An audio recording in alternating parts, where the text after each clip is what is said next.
যাবে না। আজকের পর থেকে কোন মানুষকে দল দেখে জাজ না করে তার কাজ দেখতে হবে। কেউ যদি অন্যায়কারী হয়, চাঁদাবাজ হয়, সিন্ডিকেট লালনকারী হয়, কিংবা ক্ষমতার অপব্যবহারকারী হয়, সে যেই দলেরই হোক না কেন, তাকে সহ তার আশ্রয়দাতা, প্রশ্রয়দাতা সকলকে আইনের আওতায় এনে ওই কেরানীগঞ্জে পাঠাতে হবে। আমরা আমাদের জায়গা থেকে একটি কথা স্পষ্ট করে বলি, ঢাকা বিশ্ববিদ্যালয় থেকে শুরু করে ওই শাহবাগের উন্মুক্ত মঞ্চ কিংবা আজকে পঞ্চগড়ের এই উন্মুক্ত ময়দানে আমাদের ছাত্র জনতার যে স্পিরিট ছিল, যে স্পিরিট নিয়ে আমরা রাজপথে নেমেছিলাম, বুক পেতে দিয়েছিলাম, যে স্পিরিট নিয়ে এখন আমার অসংখ্য ভাই হাত কাটা, পা কাটা, চোখ নেই, কান নেই, অসংখ্য ভাইয়ের মুখ নেই, গুলিতে বিধ্বস্ত হয়ে হাসপাতালগুলো কাতরাচ্ছে, সেই স্পিরিটকে কি আমরা শেষ হতে দিব? একটি জিনিস মনে রাখবেন, শুধু এই ছাত্র জনতার হাজার শহীদের বিনিময়ে, হাজার প্রাণের বিনিময়ে যে স্বাধীনতা আমরা অর্জন করেছি, কোন কালো শকুন যদি সেই স্বাধীনতাকে যে কোনো রূপে আঁকড়ে ধরার, থাবা দেওয়ার চেষ্টা করে, তাহলে এই পঞ্চগড় থেকে শুরু করে পুরো বাংলাদেশের ছাত্র জনতা একসাথে সেই শকুনকে চিরে উপড়ে ফেলতে হবে। পরিশেষে এটুকুই বলবো, এই পঞ্চগড় বাংলাদেশের প্রথম আসন, এই পঞ্চগড় বাংলাদেশের 1 নম্বর আসন। এই পঞ্চগড় থেকে আগামীর রাজনীতিতে আমার সামনে বসে থাকা যারা আমাদের বোন রয়েছে, ভাই রয়েছে, তাদেরকে আমরা ওই সংসদে পলিসি মেকিং এর জন্য দেখতে চাই। তাদেরকে আমরা ওই সংসদে এমপি হিসেবে দেখতে চাই, মন্ত্রী হিসেবে দেখতে চাই, রাষ্ট্রপতি হিসেবে দেখতে চাই, প্রধানমন্ত্রী হিসেবে দেখতে চাই।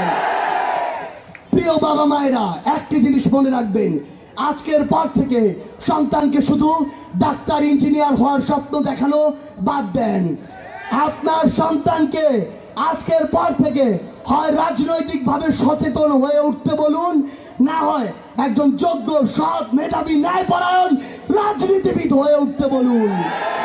দিন শেষে আপনার ভাগ্য নির্ধারণ হয় ওই সংসদের রাস্তায় নামি। তাহলে এসব অপশাসন, দুঃশাসন, সিন্ডিকেট আর চাঁদাবাজের দ্বারা প্রেতাত্মা রয়েছে, তাদেরকে আমরা সাবলে উৎপাদন করব। পঞ্চগড়ের মানুষ, একটি জিনিস আমরা আমাদের জায়গা থেকে আপনাদেরকে স্পষ্ট করে বলি, পঞ্চগড়কে নানাভাবে বঞ্চিত করা হয়েছে নানা কথা বলে।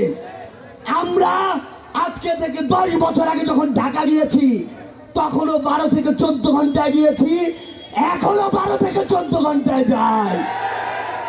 আমরা ওই ফ্যাসিস্ট হাসিনা সহ সকলকে একটি জিনিস স্পষ্ট করে বলে দিতে চাই, এই যে পঞ্চগড়, ঢাকা থেকে সবচেয়ে বেশি দূরত্ব এই পঞ্চগড়ের।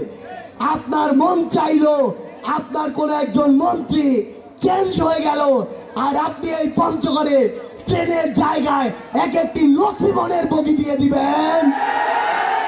আমরা আমাদের জায়গা থেকে স্পষ্ট করে বলি, যদি আজকের পর থেকে এই পঞ্চগড় নিয়ে কোনো বৈষম্য হয়, তাহলে বাংলাদেশ, ভারত, নেপাল, ভুটান, এই 4 দেশের যে সীমান্ত, এই 4 দেশের যে গলা, এই 4 দেশের যে নিঃশ্বাস, এই 4 দেশের যে হৃৎপিণ্ড, সেই হৃৎপিণ্ড তেতুলিয়া বাংলা বাংলা আমরা চিরতরে বন্ধ করে দিব। একটা জিনিস মনে রাখবেন, সৃষ্টিকর্তা আমাদেরকে দেশের এক পাশ দিতে পারে, কিন্তু সৃষ্টিকর্তা আমাদেরকে গলা চেপে ধরার মতো একটি জায়গা দিয়েছে। পঞ্চগড়ের মানুষ মনে রাখবেন, আজকে নয়, আজকে থেকে আগামীর বাংলাদেশে আমরা আমাদের বৈষম্য বিরোধী ছাত্র আন্দোলনের পক্ষ থেকে একটি কথাই বলতে চাই, আজকের পর থেকে কোন মানুষকে পোশাক দেখে বিচার করা যাবে না। আজকের পর থেকে কোন মানুষকে দাড়ি টুপি দেখে বিশ্বাস বা জাজ করা